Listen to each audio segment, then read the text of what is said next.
एक मौका देता हूं तुम्हें, मेरे साथ हो जाओ, माफ कर दूंगा।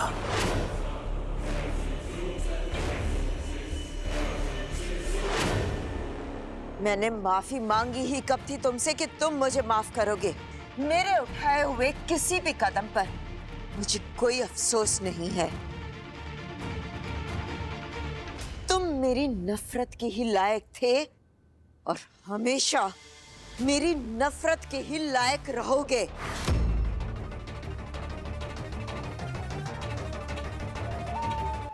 क्रोध विनाश को जन्मदाता होता है और तुम में बहुत क्रोध है।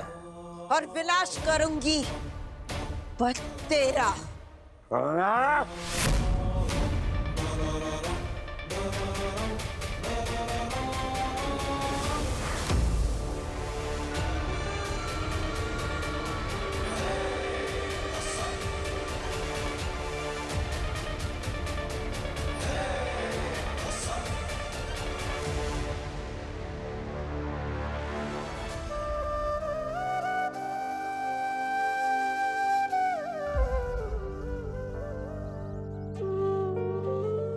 कितनी अजीब बात है ना पापा जी। मैं जिसे छोटा समझकर आज तक उसकी रक्षा करती रही, मुझे तो भनक भी नहीं लगी कि वो पूरी दुनिया का रक्षक बालवीर है। वही तो उसका बड़प्पन और त्याग है बहू। कभी किसी को जताया ही नहीं कि वो कौन है। गर्व है मुझे अपने पोते पर। मुझे भी गर्व है पापा जी।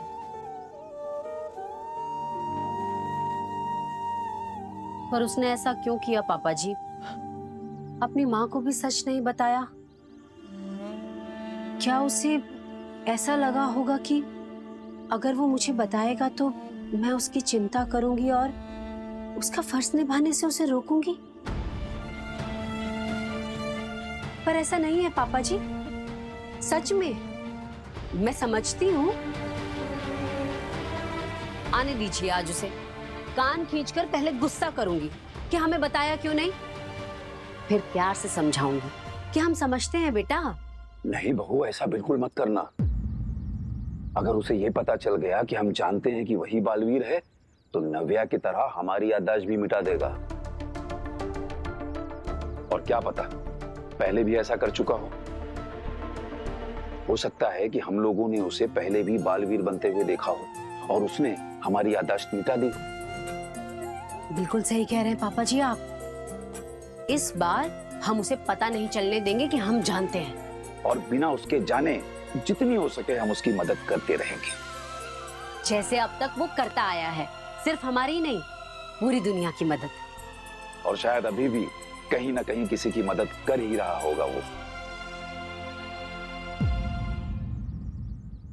बहुत चिंता मत करो, प्रार्थना करो।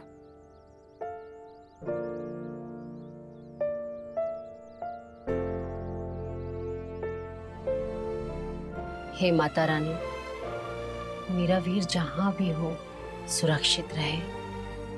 उसकी रक्षा करना माँ, उसकी रक्षा करना।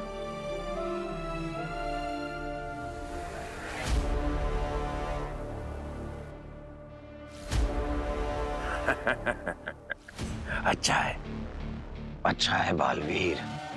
ये क्रोध तुम्हें अपने पिता और अपनी माँ से विरासत में मिला है, लेकिन बालवीर तू जानता नहीं है, तूने जिसका हाथ पकड़ा है वो बाप है तेरा। मेरा हाथ छोड़ वरना एक पल में भस्म कर दूंगा।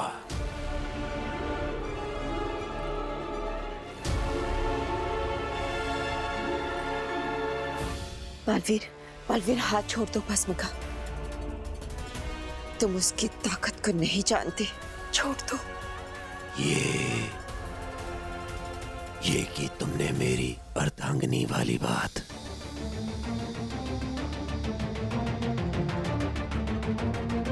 माँ, क्या आप मेरी बात सुन पा रही हैं? हाँ। हमें महामहिम के आने तक इन्हें बातों में उलझाए रखना होगा। मेरा साथ दीजिएगा। क्या पिताजी, योद्धा तो बराबरी की लड़ाई लड़ते हैं। किसी कैद में बंधे हुए पर अपनी शक्तियों से वार करना आपके लिए बहादुरी होगी। हम इसे कायरता कहते हैं।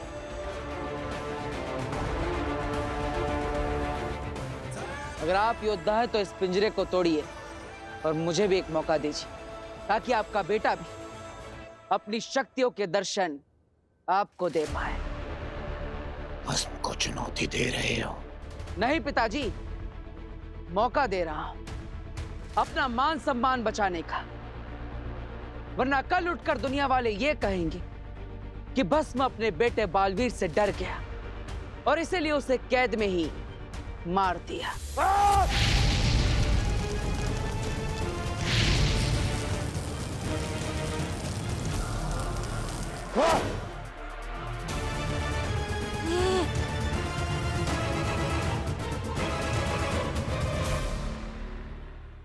क्या नेमाक बेनाम के घर पे था, लेकिन वहां पर बालवीर और बेनाम आगील को बुलाकर रूप बदल जादू करने वाले थे।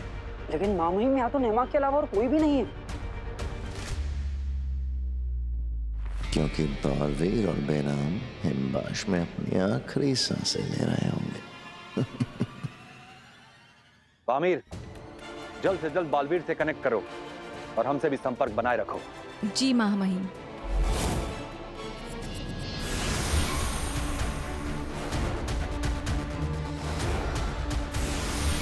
महामहिम, बालवीर से तो कनेक्शन हो ही नहीं पा रहा है। कहीं बेनाम और बालवीर हिमबाश लोग तो नहीं चले गए? ये टोन बहुत तेज है। इतनी जल्दी सही दिशा में दिमाग दौड़ा दिया। अब पहुंच ही ना जाए हिमबाश अपनी सेना लेकर। हो सकता है नेमाक भी हमें यही बताने की कोशिश कर रहा हो। वामिर, दिल्लाक, सेना तैयार करो। हम अभी के अभी हिमबाश लोग पर हमला करेंगे। जी मामूही।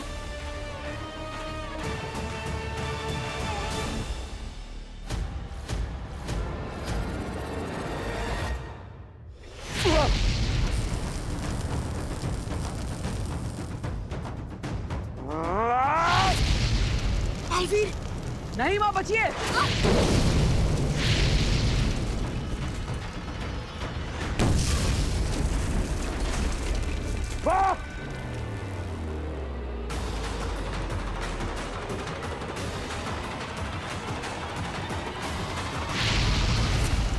बालवीर!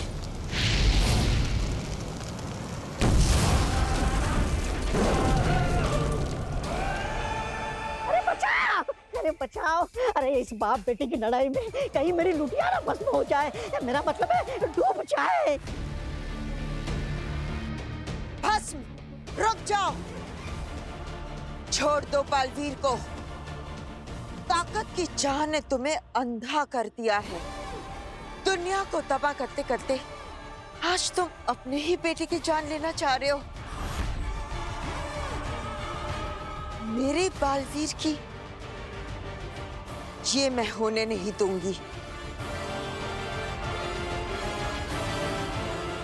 मेरे जीते जी तुम बालवीर को कुछ नहीं कर सकते। तुम्हारी दुश्मनी मेरे साथ है। तो ठीक है, पहले तुझे ही खत्म करता हूं। पिताजी!